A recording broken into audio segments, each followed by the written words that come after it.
Assalamualaikum warahmatullahi wabarakatuh. Berjumpa lagi dengan saya di mata kuliah Psikologi Komunikasi.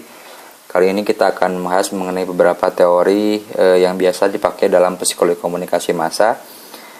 Jadi untuk memahami sejauh mana komunikasi massa itu mempengaruhi aspek psikologis manusia, kita akan melihat berdasarkan beberapa teori yang sudah dikemukakan oleh para ahli. Yang pertama adalah teori kognitif sosial atau kecerdasan sosial. Di sini dikatakan bahwa pada hakikatnya manusia itu belajar gitu dari segala macam fenomena yang ada di sekitar dia gitu, apakah dengan cara observasi atau dengan cara modeling gitu kan. Dan di sini dikatakan bahwa psikologi manusia dalam pandangan kaum behavioralis atau orang-orang yang mengkaji perilaku manusia itu sangat dipengaruhi oleh bagaimana dia mengkonsumsi media di sekitarnya gitu. Di sini dikatakan bahwa model media itu menjadi salah satu sumber dalam belajar secara observasional gitu. Artinya kita melihat bagaimana yang ditanyakan oleh media, apa yang digunakan oleh orang-orang di sekitar sana, bagaimana orang berpakaian di sana, semuanya kita adaptasi, kemudian kita ambil pelajaran di sana sebagai salah satu cara bagi kita untuk menginisiasi dalam kehidupan kita sehari-hari. Jadi teori kognitif sosial ini pada dasarnya adalah ingin mengatakan bahwa orang bisa belajar dari mana saja untuk kehidupan sosialnya, dan salah satunya adalah melalui media massa seperti itu gitu. Kemudian yang selanjutnya adalah ada beberapa hal yang bisa kita gunakan, yang digunakan oleh media, yang digunakan oleh khalayak dari media di dalam proses belajar yang bersifat observasional. Yang pertama adalah media exposure atau terpaan media. Artinya semakin sering seseorang terterpa oleh media, maka semakin banyak hal yang bisa dia pelajari dari sana gitu kan. Bagaimana cara orang berbicara, bagaimana cara orang berpakaian dan sebagainya. Saya pribadi misalkan gitu kan, dulu ketika ingin belajar bahasa Inggris gitu kan, ketika akan studi ke luar negeri, saya merasakan bahwa media itu terutama adalah televisi berbahasa Inggris seperti Al Jazeera itu menjadi cara yang paling mudah bagi saya untuk mempelajari seperti speaking, kemudian listening dan sebagainya. Jadi terpaan ke media, semakin sering saya terterpa oleh media yang berbahasa Inggris, maka semakin besar kemampuan saya untuk menggunakan bahasa Inggris dengan baik yang benar. Yang pertama itu media exposure atau terpaan media. Kemudian yang kedua adalah simbol-simbol yang di encode, yang ditafsirkan dan kemudian diingat gitu. Bagaimana misalkan fenomena sekarang perempuan itu berhijab, atau bagaimana misalkan kalau misalkan kalian sebagai seorang penggemar pop culture gitu, bagaimana misalkan simbol-simbol dari band favorit kalian itu kemudian diprint, dijadikan kaos oleh kalian sendiri gitu kan, dan kalian merasa begitu bangga gitu. Dulu misalkan simbol yang lidah menjulur itu, yang seperti ini itu kan, itu menjadi salah satu simbol dari Rolling Stone yang kemudian menjadi sangat populer gitu kan. Ketika itu di print ulang, kemudian dijadikan sebagai salah satu bahan di kaos gitu kan. Dan ketika orang menggunakan kaos dengan simbol seperti itu gitu kan, maka tidak hanya dalam artian tidak hanya menjulurkan lidah saja yang dipelajari, tapi bagaimana kemudian orang-orang mengadopsi gaya hidup rockernya band Rolling Stone itu sendiri seperti itu, sehingga kemudian orang mengingat itu sebagai salah satu gaya hidup gitu kan, sebagai satu jalan hidup. Kemudian yang selanjutnya adalah menafsirkan konsep-konsep simbolis menjadi aksi yang nyata gitu kan. Ketika kita melihat bahwa simbol kekayaan dan simbol seorang laki-laki modern yang keren itu adalah harus memiliki motor balap seperti yang diperlihatkan di sinetron anak jalanan misalkan, kemudian kita mengadopsi bahwa kita melakukan sebuah aksi bahwa kita harus melakukan hal yang sama di dunia nyata gitu kan. Maka kita kemudian membeli motor balap misalkan untuk jadikan sebagai salah satu aksi untuk merealisasikan apa yang menjadikan faktor simbolis di televisi gitu kan. Televisi melalui sinetronnya bilang bahwa kamu kalau pengen keren harus punya motor seperti ini gitu kan. Maka kemudian kita realisasikan hal itu, simbol-simbol itu menjadi aksi nyata melalui kegiatan kita untuk membeli kendaraan bermotor misalkan. Kemudian yang selanjutnya adalah mengadopsi atau membangun proses motivasional melalui reward atau bonus yang sifatnya internal atau eksternal melalui tingkah laku gitu kan. Kita ada reward atau ada kepuasan tersendiri ketika kita berhasil untuk mengadopsi atau meniru apa yang kita pelajari di televisi gitu kan. Saya pribadi misalkan merasa begitu bahagia ketika mendapatkan reward, kemampuan bahasa Inggris saya meningkat setelah saya menonton televisi sekian banyak gitu. Kalian misalkan akan mendapatkan kesenangan atau reward atau bonus dari terpaan media tadi ketika kalian bisa berhasil misalkan meniru gaya berpakaian orang-orang di televisi, gaya berjilbab orang-orang di televisi, atau misalkan bagaimana motor besar itu bisa kalian miliki. Itu dijadikan sebagai sebuah reward atau bonus ketika kalian bisa mengadopsi, bisa mendapatkan sesuatu berdasarkan apa yang kalian tonton di media massa gitu. Nah, ada yang dinamakan sebagai teori kultivasi gitu kan. Teori kultivasi ini ingin mengatakan bahwa intinya adalah semakin sering kita terterpa oleh media, terutama televisi, maka semakin kita mampu untuk meniru itu sedemikian rupa gitu kan. Jadi kultivasi ini kalau kita ibaratkan itu seperti dibajak atau dicangkul gitu. Jadi ibarat kata kita itu sebagai sebuah sawah gitu kan, audiens itu sebagai sebuah sawah, kemudian televisi adalah petaninya, maka dia kemudian mencangkul sawah tersebut sedemikian rupa, mencangkul audiens sedemikian rupa, disesuaikan dengan kemauan dia gitu. Audiensnya akan dibawa kemana gitu kan. Semakin sering seorang penonton menonton televisi, maka semakin mudah bagi televisi untuk mengarahkan orang tersebut sesuai dengan apa yang dia inginkan gitu. Ya persis kalau orang nyangkul sawah kan ya terserah dia gitu kan, mau ditanam mau ditanam padi juga bisa, ditanam palawija juga bisa gitu kan. Jadi persis gitu kan, audiens itu dicangkul, kemudian televisi nanti akan menanam apapun dalam pikiran seorang penonton gitu.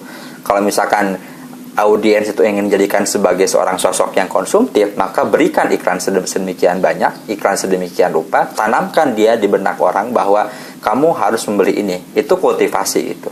Orang dicangkul kemudian ditanam dalam pikirannya sesuai dengan apa yang diinginkan oleh televisi gitu kan. Dan ini akan mengarah kepada apa yang dinamakan sebagai mainstreaming atau pengarus utamaan gitu. Orang akan dikatakan keren kalau dia mengikuti arus utama, mengikuti arus yang diikuti oleh televisi gitu, mengikuti tren gitu sederhananya. Kalau misalkan kalian yang dikatakan sebagai seorang yang keren, maka ikutlah gitu kan gaya hidup yang ditayangkan oleh televisi, berpakaian seperti itu, sesuai dengan arus utama gitu. Kalau misalkan kalian tidak sesuai dengan itu, maka kalian akan merasa tidak keren gitu. Jadi ada homogenisasi, pengarus utamaan atau penyeragaman pola konsumsi, pola distribusi, pola dan lain sebagainya sesuai dengan apa yang diinginkan oleh media gitu. Maka tidak heran kalau misalkan kita lihat sekarang gitu kan, sekali misalkan tren hijab seperti ini, maka semuanya seperti itu gitu. Tren motor seperti ini, maka semua seperti itu. Karena itulah yang dimakan sebagai teori kultivasi gitu kan. Orang kemudian diarahkan sesuai dengan apa yang diinginkan oleh televisi seperti itu gitu. Kemudian sosialisasi teori. Sosialisasi teori ini intinya adalah bahwa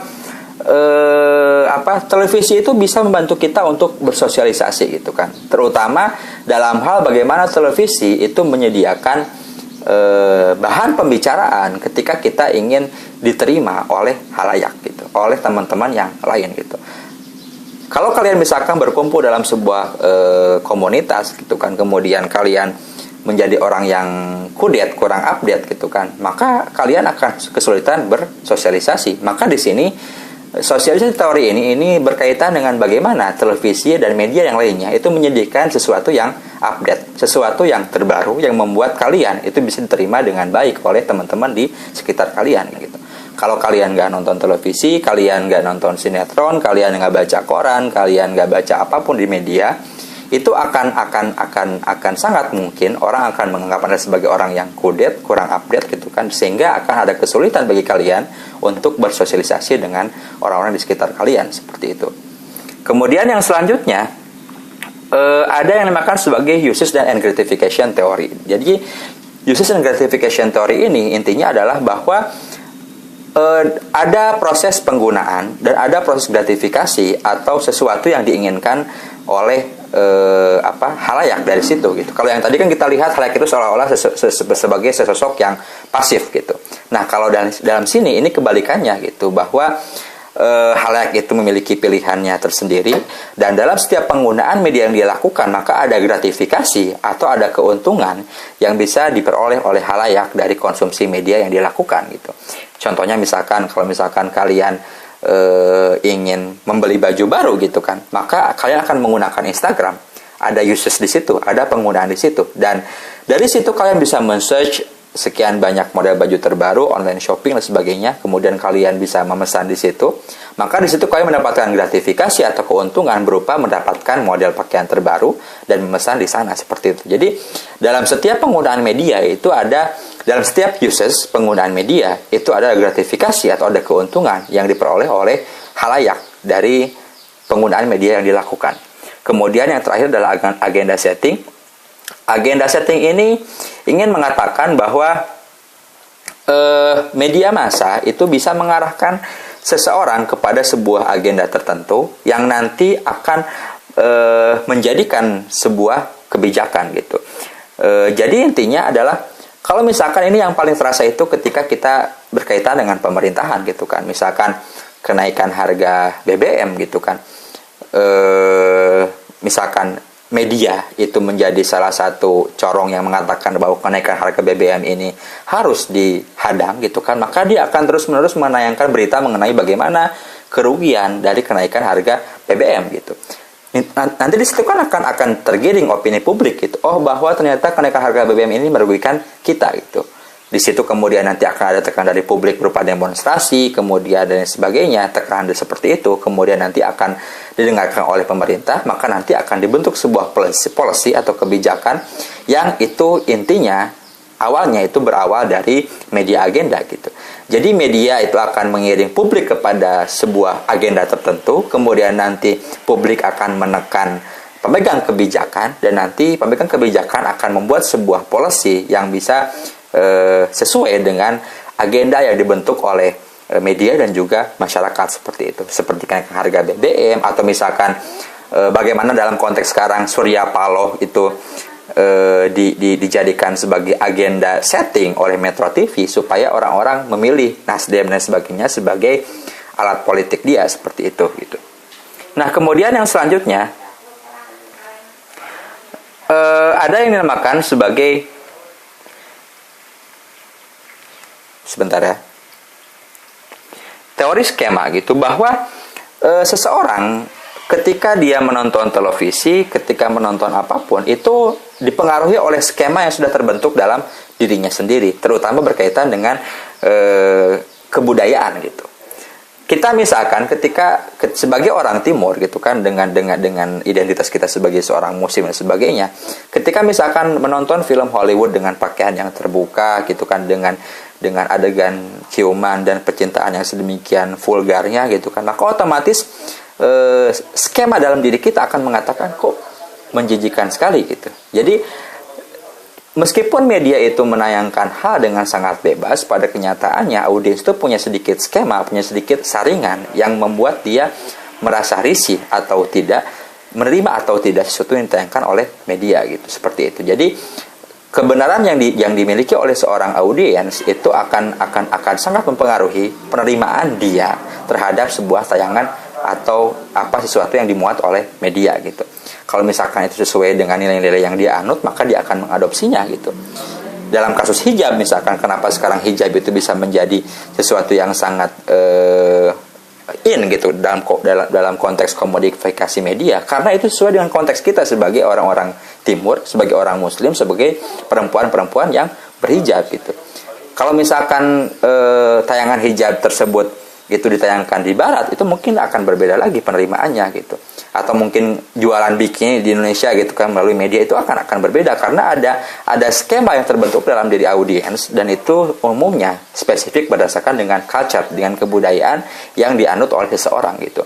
Dan itu akan membuat seseorang akan memilih tayangan mana, konten media mana yang sesuai dengan kebudayaan yang dia miliki seperti itu. Kemudian sebentar.